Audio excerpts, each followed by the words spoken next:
Hello दोस्तों, नमस्कार। आज की टॉपिक होगा अपना धातु संक्षारण की बात करेंगे। धातु संक्षारण का मतलब क्या होता है? मेटेलिक कोरिजन की बात करेंगे उसमें कि धातु का संक्षारण की क्रिया में क्या होता है। यह भी एक ऑक्सीकरण अभिकरण अभिक्रिया के तहत घटित होती है घटनाएं। ये भी अभिक्रिया जो होती है किस प्रकार की घटित होती है? ऑक्सीकरण और अपचयन के अंतर्गत घटित होती है। तो चलिए आज अपन बात करते हैं धातु संक्षारण की। किसकी? धातु संक्षारण की, यानी धातु का कोरोजन होना। क्या होना? धातु का कोरोजन होना। ठीक है ना। तो आपसे यदि कोई पूछ लिया जाए कि धातु संक्षारण क्या है, तो आप बता सकते हो कि धातु का संक्षारण एक ऑक्सीकरण अवकरण अभिक्रिया है। क्या है? ऑक्सीकरण अवकरण अभिक्रिया है। धातु का संक्षारण एक ऑक्सीकरण अवकरण की अभिक्रिया है। आपसे ये पूछा जाता है धातु का संक्षारण किस प्रकार का अभिक्रिया है, तो आपको बताना धातु का संक्षारण एक ऑक्सीकरण और अवकरण की अभिक्रिया है। ठीक है ना। उसके बाद बताना कि जो धातु की जो संक्षारण होती है, संक्षारण की प्रक्रिया में होता है उपयोगी धातु नहीं की उपस्थिति में साथ देते हैं। ठीक है ना। तो आपको सबसे पहले बताना है जिसके फलस्वरूप की अभिक्रिया। नंबर 1,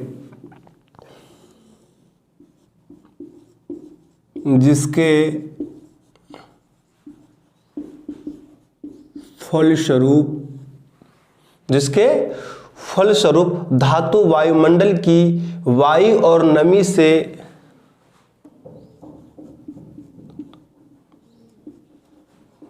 वायुमंडल की वायु एवं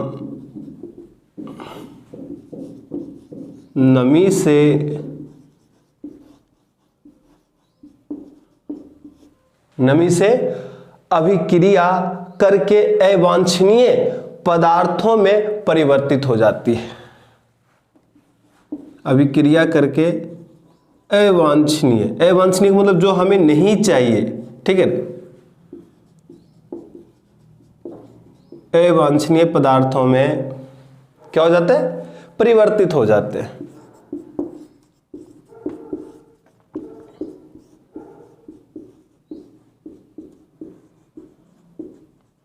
अब आपसे कोई पूछ ले तो आपको बताना धातु का संक्षारण एक ऑक्सीकरण अवकरण अभिक्रिया है जिसके फलस्वरूप धातु वायुमंडल की वायु और नमी की उपस्थिति में से अभिक्रिया करके अवांछनीय पदार्थों में परिवर्तित हो जाती है। ठीक है ना। अवांछनीय पदार्थों में परिवर्तित हो जाती है। अवांछनीय पदार्थ का मतलब जिसकी आवश्यकता नहीं होती, बेकार, जिसकी कोई आवश्यकता ना हो, वैसा पदार्थ की बात करते हैं। बेकार, जो हमें नहीं चाहिए, जो हमें नहीं चाहिए। ठीक है ना। वैसे पदार्थ क्या कहलाते हैं? अवांछनीय पदार्थ कहलाते हैं दोस्तों। ठीक है ना। संक्षारण की प्रक्रिया में उपयोगी धातु नमी की उपस्थिति में वायु के ऑक्सीजन द्वारा ऑक्सीकृत होकर ऑक्साइड एवं हाइड्रो ऑक्साइड के मिश्रण में बदल जाता है। किसमें बदल जाता? ऑक्सीकृत होकर ऑक्साइड एवं हाइड्रो ऑक्साइड के मिश्रण में बदल जाता। आपसे कोई पूछे तो आप बता सकते हो कि संक्षारण की प्रक्रिया में उपयोगी धातु नमी की उपस्थिति में वायु के ऑक्सीजन द्वारा ऑक्सीकृत होकर, किसके द्वारा?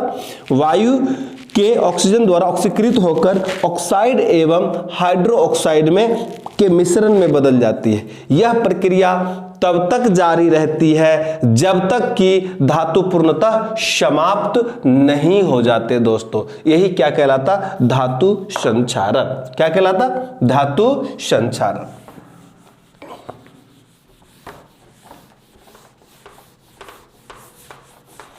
आपसे कोई पूछ ले तो आपको बताना है कि धातु संक्षारण के बारे में कि संक्षारण की प्रक्रिया में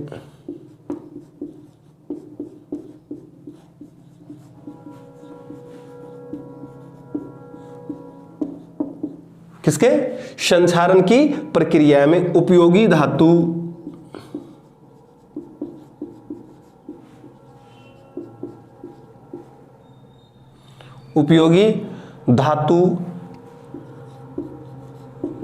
नमी की उपस्थिति में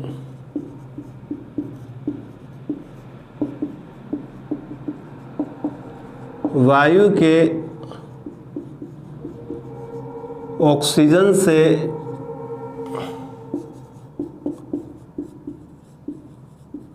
ऑक्सीकृत होकर ऑक्साइड एवं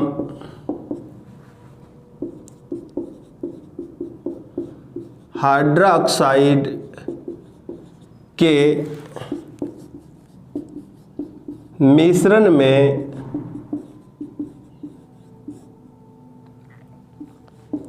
बदल जाता है। और यह प्रक्रिया कब तक होती रहती है? और यह प्रक्रिया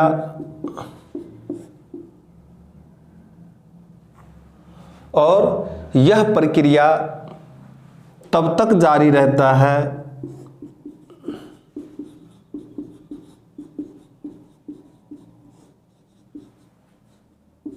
जब तक कि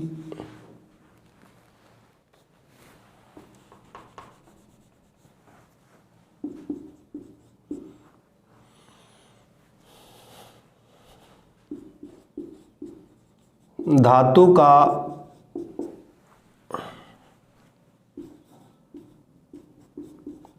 पूर्ण रूप से जब तक कि धातु पूर्णतः समाप्त नहीं हो जाती, जब तक कि धातु, ऐसे लिख दो समझ आए, जब तक कि धातु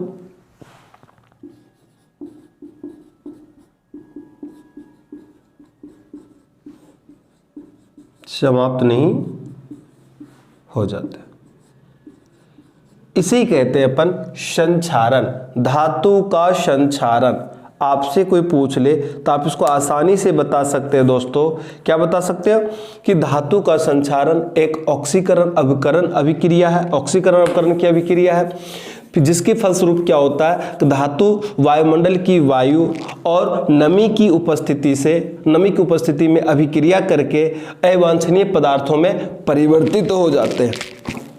क्या हो जाते हैं? परिवर्तित हो जाते हैं। संक्षारण की प्रक्रिया में उपयोगी धातु होते हैं वो नमी की उपस्थिति में वायु के ऑक्सीजन द्वारा, किसके द्वारा? वायु के ऑक्सीजन द्वारा ऑक्सीकृत होकर ऑक्साइड एवं, अब आपसे पूछा जाता क्या बन जाता, तो ऑक्साइड एवं हाइड्रोक्साइड मिश्रण में बदल जाता है। किसमें? ऑक्साइड एवं हाइड्रोक्साइड के मिश्रण में बदल जाती है। और यह प्रक्रिया तब तक होते रहती है जब तक कि धातु पूर्णतः समाप्त नहीं हो जाए। इसे क्या कहते हैं अपन? धातु संक्षारण, कोरोजन। ठीक है ना। अब आपसे पूछा जाता है फॉर एग्जांपल, यदि आप इसकी बात करें तो कौन कौन, जैसे कि तांबे के ऊपर, लोहे के ऊपर किस प्रकार के लगती है, आपसे ये पूछे जाते उदाहरण। तो आपको पहला उदाहरण बताना है तांबा को लेके। ठीक है ना, कि तांबे को बहुत दिनों तक आर्द्र हवा में छोड़ देने पर कुछ समय के पश्चात उसकी सतह पर हल्के रंग की मलिन परत का बैठ जाना, क्या है? धातु संक्षारण का उदाहरण है। किसका उदाहरण? धातु संक्षारण का उदाहरण है। ठीक है ना।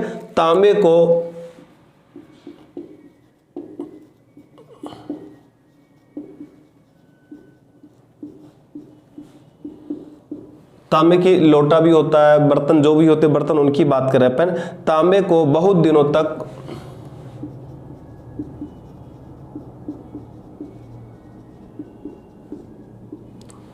हवा के दिनों तक आर्द्र हवा, या हवा आर्द्र के लिख सकते हैं,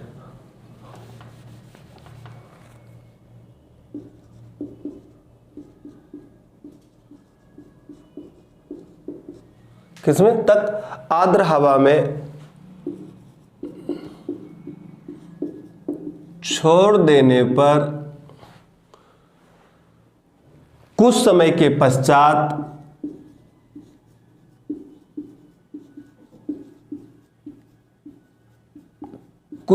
के पश्चात उसकी सतह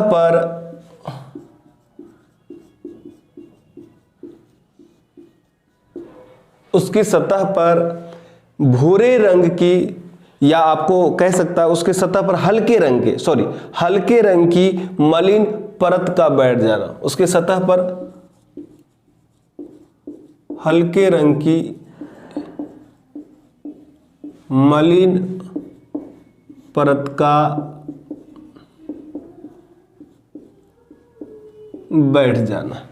क्या है ये धातु संक्षारण का उदाहरण है। तांबा पे भी होता है, लोहे पर भी होते धातु का संक्षारण।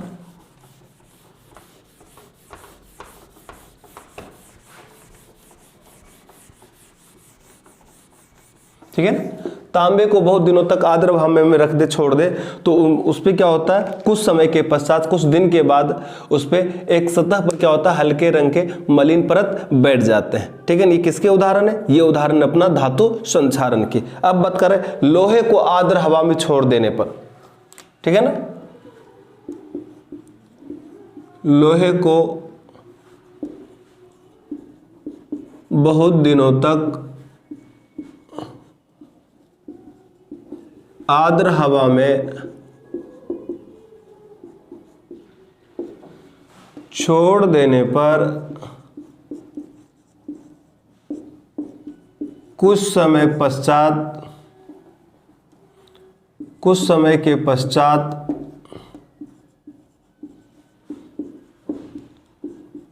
उसकी सतह पर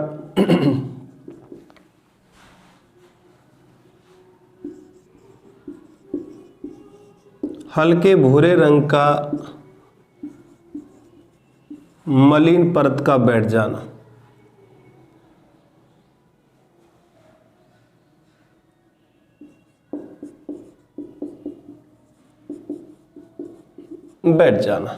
ये किसका उदाहरण है, ये उदाहरण है अपना लोहे का।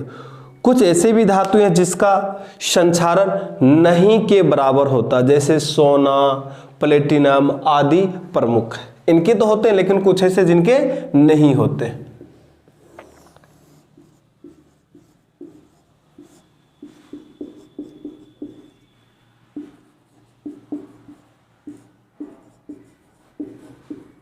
धातु है जिसका संक्षारण नहीं के बराबर होता है, जैसे आपसे पूछ लिया जाए तो सोना, प्लेटिनम आदि ना के बराबर ही माना जाता है दोस्तों। इनके लिए क्या माना जाता है, ना के बराबर।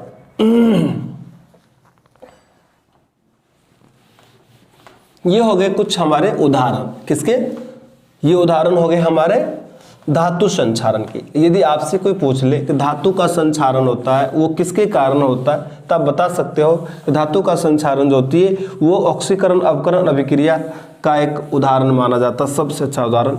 इनमें लोहे के ऊपर कुछ दिनों के लिए यदि आर्द्र हवा में छोड़ देते हैं तो उनके आर्द्र वायु की उपस्थिति में उनमें एक प्रकार का क्या होता है, संक्षारण हो जाती है। ठीक है, एक प्रकार का सतह बैठ जाती है, हल्के भूरे रंग की सतह बैठ जाती है, जो धीरे धीरे धीरे क्या करता है, उसका संक्षारण कर देते हैं। किसके, लोहा का संक्षारण कर देता है दोस्तों। यदि उसके बाद आपके तांबे की बात करें तो आप तांबे के लिए भी बता सकते हो कि तांबे को भी बहुत दिनों तक यदि आर्द्र भाव में यदि छोड़ देते हैं तो उनके छोड़ देने पर उसकी सतह पर हल्के रंग की मलिन परत बैठ जाता, हल्के रंग की मलिन परत बैठ जाता तांबे का, उनका भी धीरे धीरे क्या होता है, संक्षारण होने लगती है।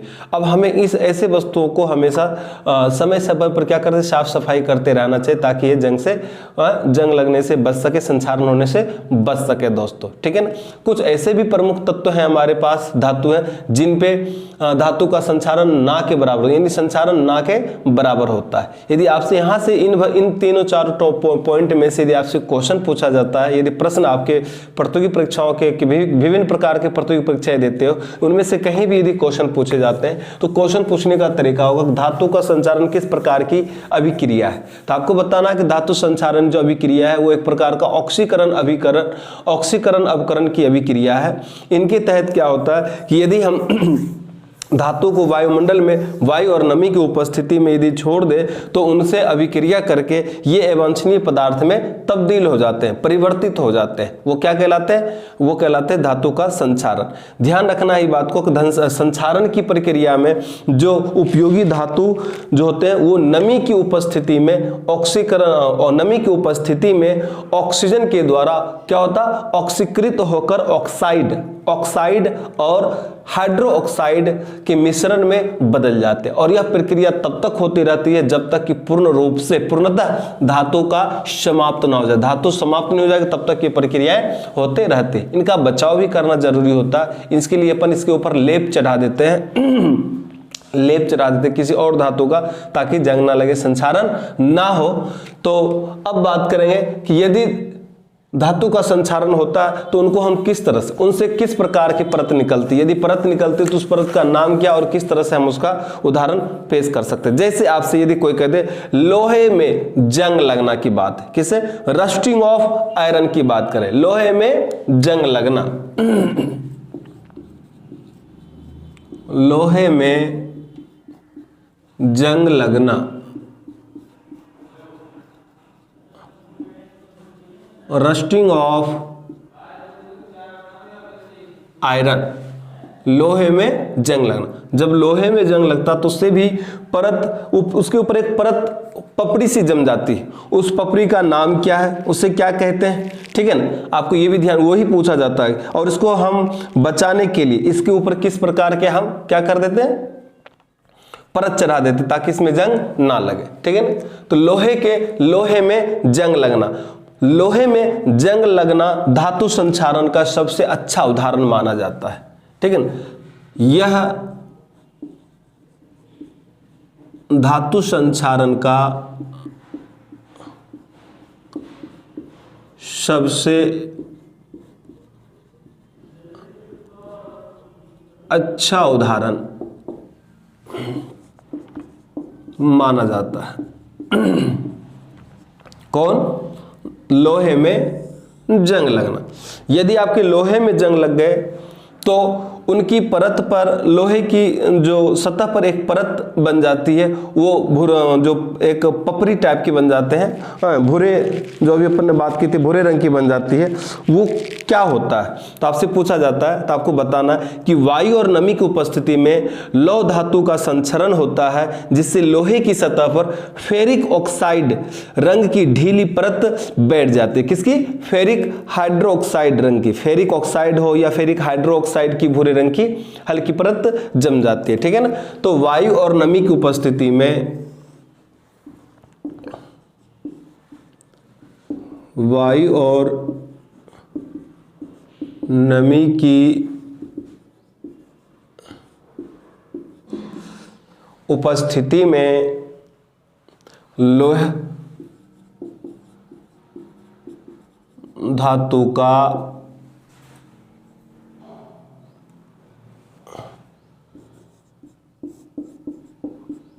संचारण होता है,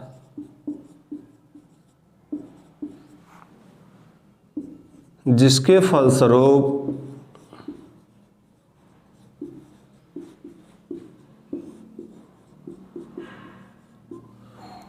लौह धातु के सतह पर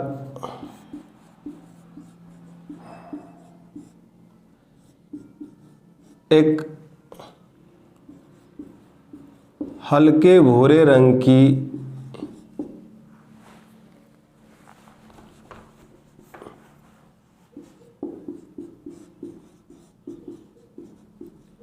परत बैठ जाती है। ये हल्के भूरे रंग की जो परत होती दोस्तों,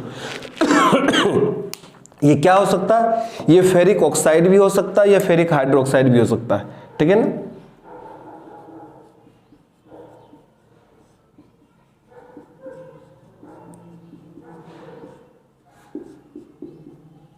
Fe2O3, ठीक है ना। क्या, फेरिक ऑक्साइड, हल्के भूरे रंग की परत जम जाती है, वो कौन क्या कहलाती है, वो कहलाती है सतह पर फेरिक ऑक्साइड या फेरिक हाइड्रोक्साइड या फेरिक हाइड्रोक्साइड।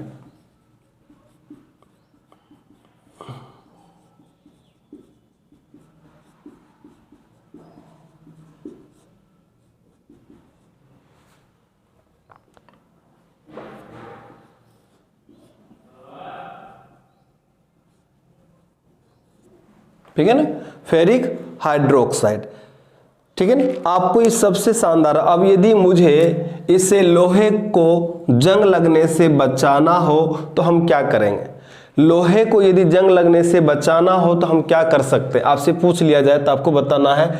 लोहे में जंग लगने से यदि अपने को बचाना है तो लोहे के ऊपर, लोहे को जंग लगने से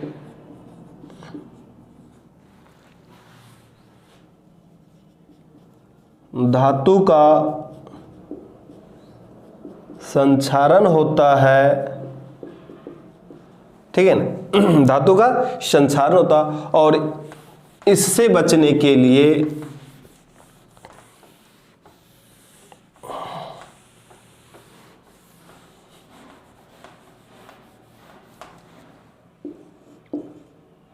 लोहे को जंग से बचाने के लिए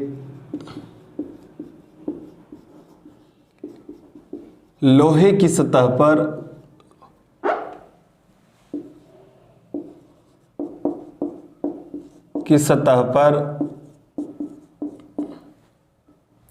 क्या करते हैं, जस्ते की परत चढ़ा देते हैं, जस्ते की परत चढ़ा देते हैं। जस्ते की परत चढ़ा देते, तो जस्ते की परत चढ़ाना एक क्रिया है जिसे कहते हैं यशद लेपन। क्या कहते हैं, यशद लेपन।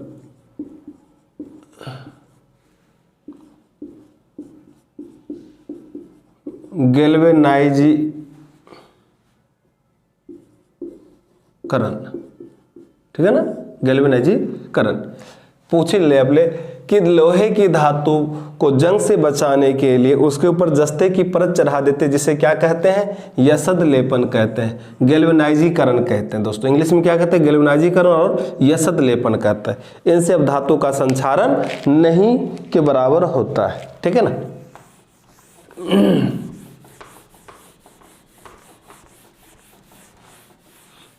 ये उदाहरण सबसे ज़्यादा पूछ लेते हैं दोस्तों।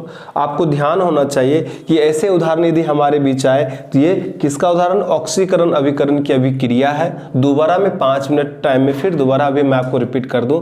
यदि पूछ ले कि धातु का संक्षारण, तो आपको अच्छी तरह से बताना है कि जो धातु का संक्षारण होता है वो एक प्रकार के ऑक्सीकरण अभिकरण की अभिक्रिया है, जिसके तहत क्या होता है, वायु की उपस्थिति में, वायुमंडल के हवा और नमी की उपस्थिति में ये करता अभिक्रिया करके अवांछनीय पदार्थ में परिवर्तित हो जाती है, ठीक है ना, अवांछनीय पदार्थ में परिवर्तित हो जाती है। जब नमी और वायु की उपस्थिति में ये ऑक्सीजन के द्वारा जैसे ही ऑक्सीकृत होता है तो ये नए पदार्थ बना देते हैं, ठीक है ना, नई परत बन जाती है उनके ऊपर, लोहे की या किसी के धातु की सतह के ऊपर नई परत जम जाती है, ठीक है। तो जो लोहे की परत पर जो नए परत जम जाती है, लोहे की परत पर जो नए सतह पर जो धातु की नई परत बन जाती है ऑक्सीकृत होने के बाद, वो ऑक्साइड या हाइड्रो ऑक्साइड कहलाता। क्या कहलाता, ऑक्साइड और हाइड्रो ऑक्साइड कहलाता। और यह प्रक्रिया तब तक होती रहती है जब तक कि पूर्णतः रूप से धातु का संक्षारण ना हो जाए, धातु समाप्त ना हो जाए। जैसे मैंने आपको उदाहरण बताया कि अपने पास जैसे लोहे को बहुत दिनों तक यदि आप बाहर छोड़ दो तो उनमें वायु और नमी की उपस्थिति में क्या होगा, उनमें भी धातु का संक्षारण होता है और उसके ऊपर एक सतह पर एक हल्के भूरे रंग की परत जम जाती है, बैठ जाती है, ठीक है ना। जो क्या होता है, वो होता है फेरिक ऑक्साइड या फेरिक हाइड्रो ऑक्साइड होता है, ठीक है ना, हल्के भूरे रंग की। उसी तरह से तांबे पर भी बैठ जाते हैं, तांबे पर भी एक मलिन रंग की परत बैठ जाती है। और कुछ ऐसे भी धातु हैं जो धातु का संचारण नहीं होता, कुछ ऐसे धातु जिनका संचारण नहीं होता है वायुमंडल में। जैसे सोना की बात कर लिए, जैसे हम चांदी की सोना की बात कर लिए, प्लेटिनम की बात कर लिए, और भी कुछ ऐसे हैं जिनमें होता है। चांदी में तो होता है, उनमें भी होती है। तो इस तरह से कुछ ऐसे हैं जो ना के बराबर माने जाते हैं दोस्तों।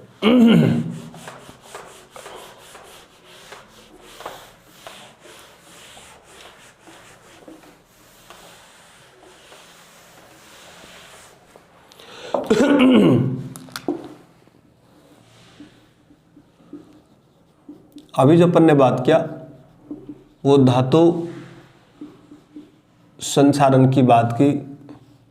यह एक अभिक्रिया है जिस इसको कहते हैं ऑक्सीकरण और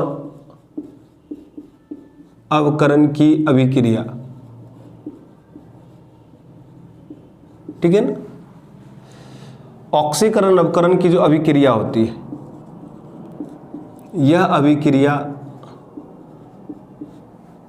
जो घटित होती है वायु मंडल में हवा एवं नमी के कारण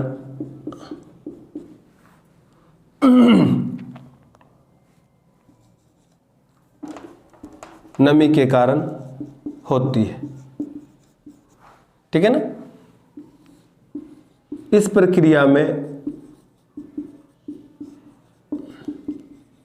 अवांछनीय, जो हमें नहीं चाहिए, जो हमें ऐसे पदार्थ नहीं चाहिए जो अवांछनीय पदार्थ में बदल जाता है, ठीक है ना। अवांछनीय पदार्थ होता है वो विभिन्न प्रकार के धातु पे विभिन्न प्रकार के हो सकते हैं, ठीक है ना। और अवांछनीय पदार्थ में बदल जाते हैं। हवा के ऑक्सीजन द्वारा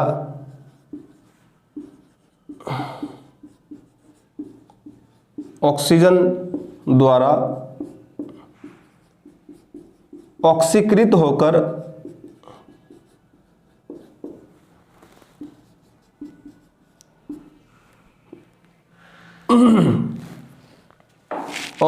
होकर क्या बना देता है, ये ऑक्साइड एवं हाइड्रोक्साइड के मिश्रण में बदल जाता है। किसके मिश्रण में बदल जाता है। ये पॉइंट है, ये पॉइंट लिख लिया आपने, ठीक है ना। बदल जाता है, आपसे को पूछे थे ऑक्सीकरण अभिकरण की अभिक्रिया। यह अभिक्रिया कहाँ घटित होती है, तो वायुमंडल की हवा और नमी की उपस्थिति में घटित होती है, ठीक है ना। जिनके कारण क्या होता है, तो इनसे अवांछनीय पदार्थ में बदल जाती है, अवांछनीय पदार्थ में बदल जाते हैं। तो वो किस प्रकार का हो सकता है, वो ऑक्साइड एवं हाइड्रोक्साइड के मिश्रण में बदल सकते हैं, ठीक है ना। जैसे अपन ने बात कर दिया था लोहे में जंग लगना, लोहे में जंग लगने के बाद क्या होता, तो लोहे में जंग लगने से उसकी सतह पर एक हल्के भूरे रंग की परत बैठ जाती है, जिसे हम क्या कहते हैं, जिसे हम फेरिक ऑक्साइड कहते हैं, या और क्या हो सकता, फेरिक हाइड्रोक्साइड, ठीक है ना। धातु संचारण का सबसे अच्छा उदाहरण माना जाता है लोहे में जंग लगना, ठीक है ना, सबसे ही अच्छा उदाहरण माना जाता, ठीक है ना। तो और इस लोहे में जंग लगने से हम बचा सकते हैं यदि उसके ऊपर यसद लेपन की क्रिया करें तो, गैल्वेनाइजिंग की क्रिया करें तो। और गैल्वेनाइजिंग के लिए हम किसका प्रयोग करते हैं, जस्ते का प्रयोग करते हैं। जस्तीकरण भी हम कहते हैं इसको। जस्ते की एक प्रकार की परत चढ़ा दे तो लोहे को जंग से हम बचा सकते हैं। दोस्तों मुझे उम्मीद है कि आज इस छोटे से टॉपिक में धातु के संचारण में आपको बहुत अच्छी तरह से समझ में आया होगा कि धातु का संचारण किस प्रकार से होता है और उसे हम बचाने के लिए, धातु के संचारण से बचाने के लिए हम किस प्रकार के धातु का प्रयोग करते हैं। इनके उदाहरण से लेकर इनको बचाने तक की बात कर ली अपन ने।